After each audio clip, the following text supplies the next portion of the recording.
So sorry to keep you guys waiting. They changed the format a little bit, and I couldn't really figure out how to turn that thing off. It's kind of funky music. Anyway, hi everybody. Welcome to the Victoria Real Estate Show. Um, it is Thursday, March 27th, and we have with us today Jen Lowe from Dominion Lending, and we don't have Jane Johnston because she's on safari, and she may actually do a surprise appearance. We shall see.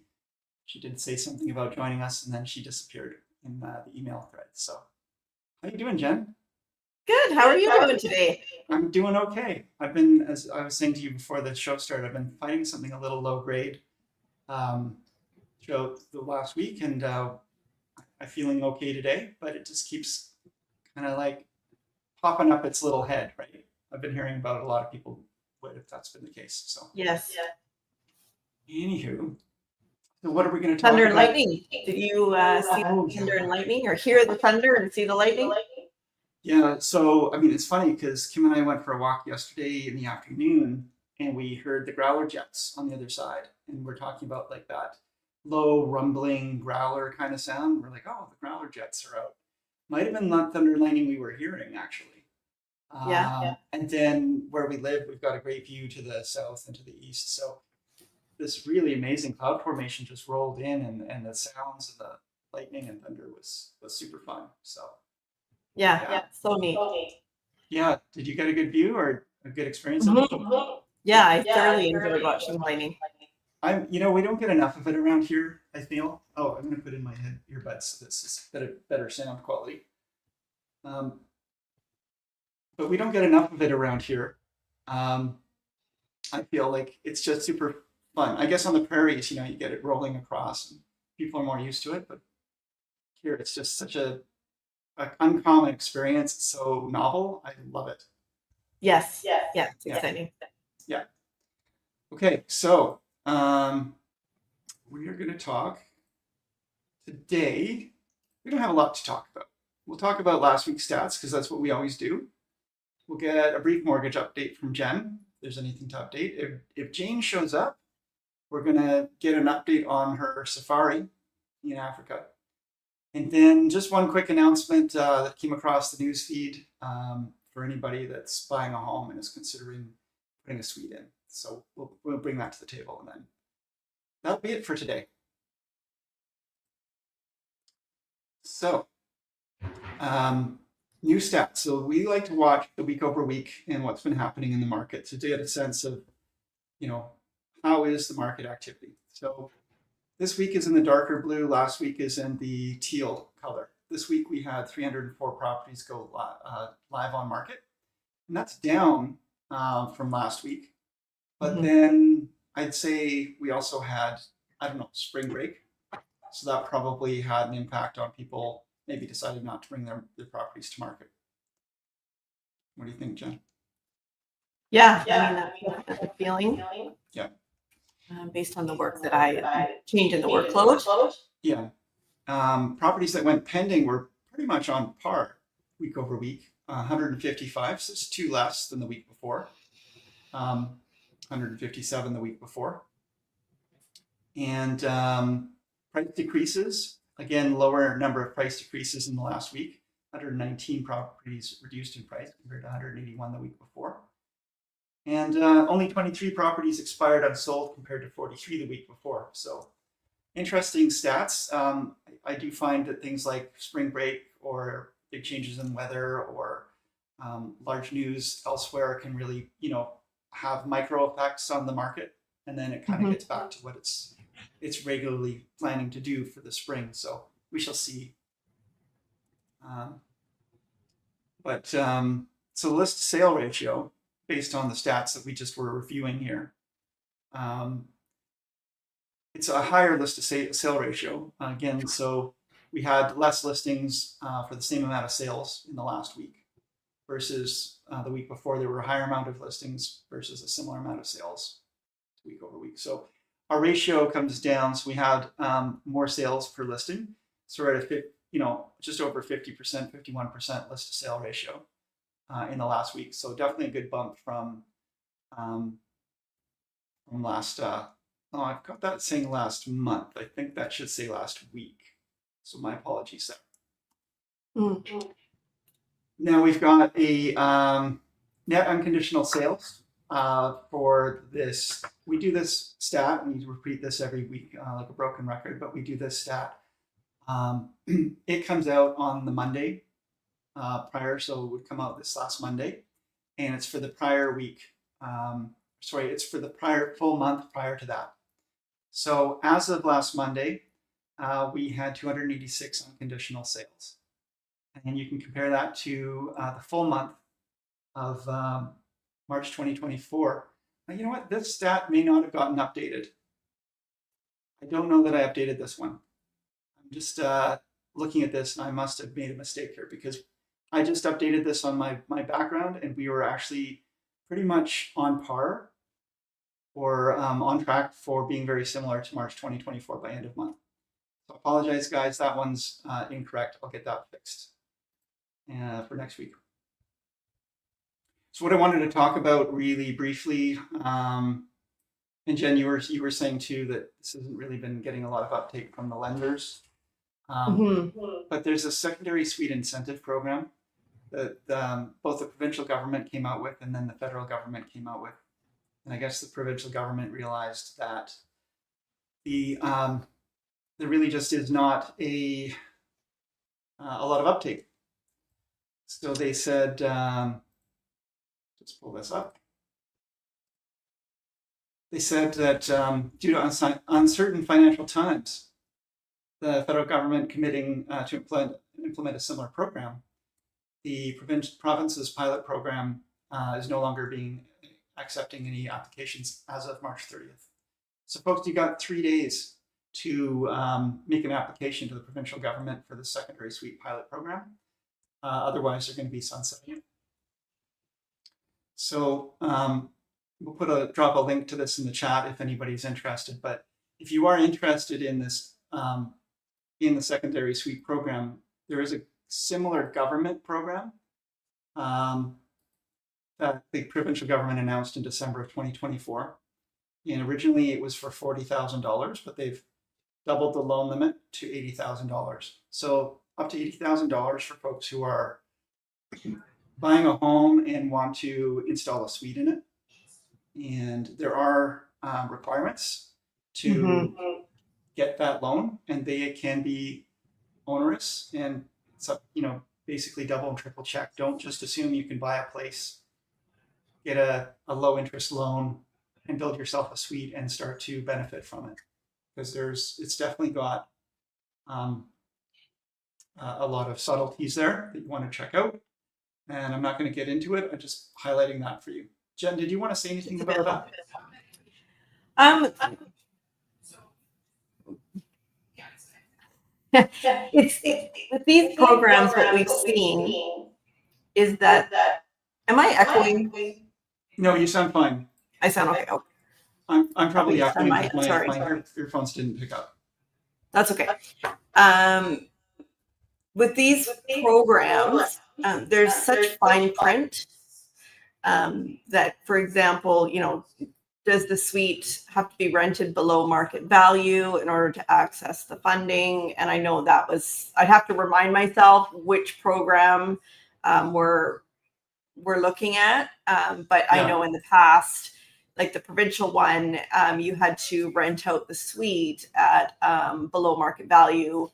And it could potentially be challenging getting those tenants out due to other, regulations that I've not seen anyone look at once they find out the fine print of these programs, wanting to proceed with them.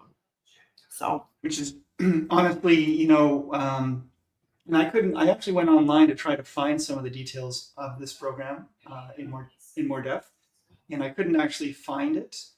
There wasn't actually a lot of information yet about this program that the federal government has announced, and it's not yet in place. It's expected sometime this spring.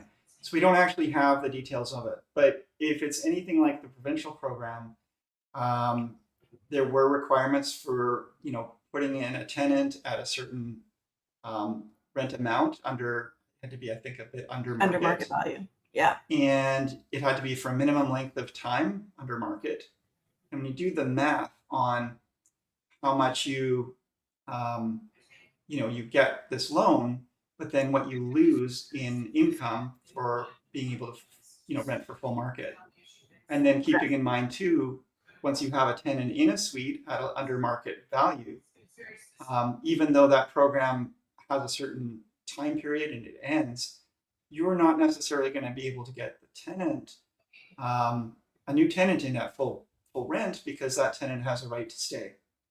And so you could have a tenant in place for 10 years, let's say, at low market rent, and it's going to cost you much, much, much more than any savings you would have gotten from a low interest loan from the government. Yeah, that whole risk versus reward. Yeah, so it's just really important to understand, and if the scenario fits you, it can be a great program, but it remains to be seen. The main point is, folks, if you were thinking about or relying on that provincial program, it's no longer about. And I guess the other takeaway is all these programs can shift and change with time. So, get your ducks in a row, get using them. Mm-hmm.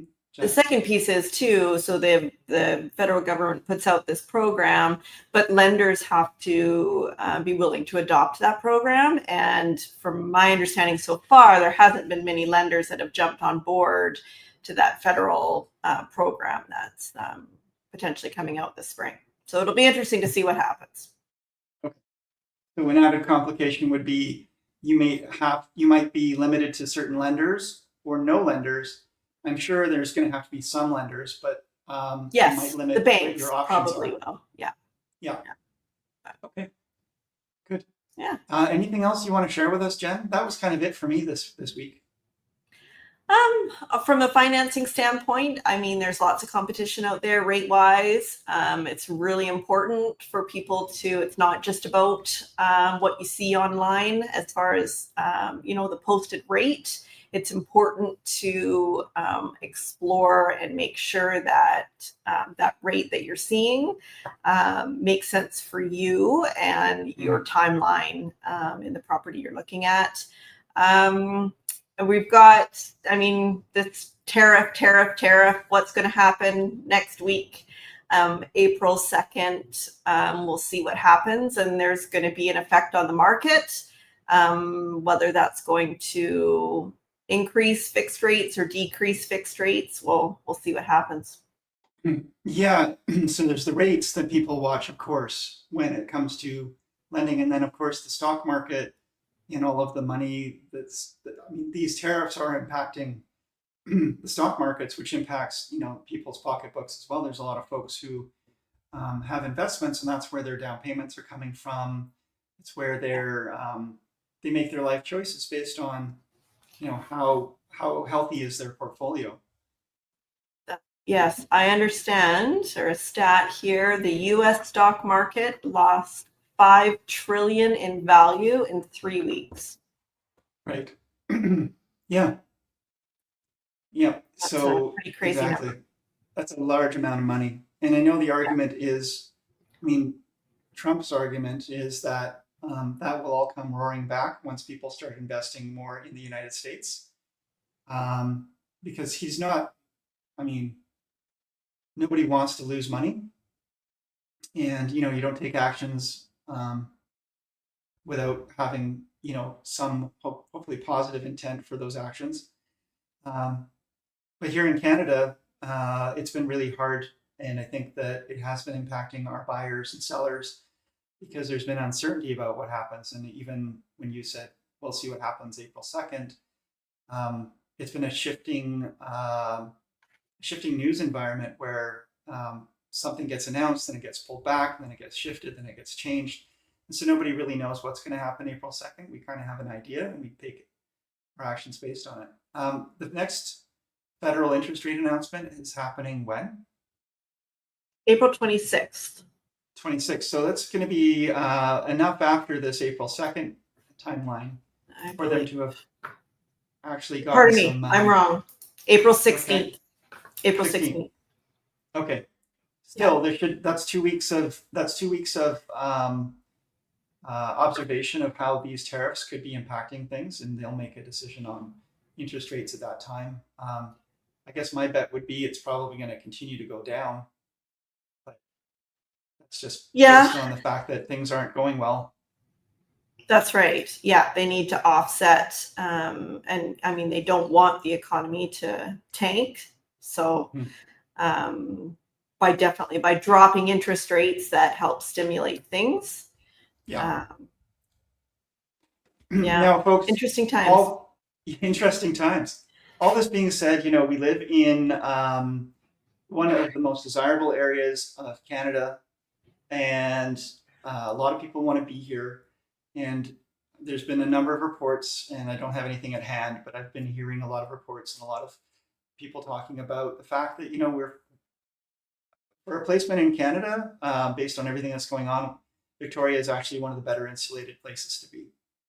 And I don't anticipate having the busy, amazing spring that I had thought would be happening prior to all the tariff talk, but I still feel positive about the fact that people will be buying, they will be selling. This isn't the end of the world for real estate. There's some challenges, but again, spring is starting to spring. We were talking earlier about the lightning storm that came rumbling through yesterday, but we're starting to see better and better weather, and we're starting to see, I think, more positivity. If we can let go of all the other stuff and just go out and take a nice deep breath and enjoy some fresh air and go for a walk and watch the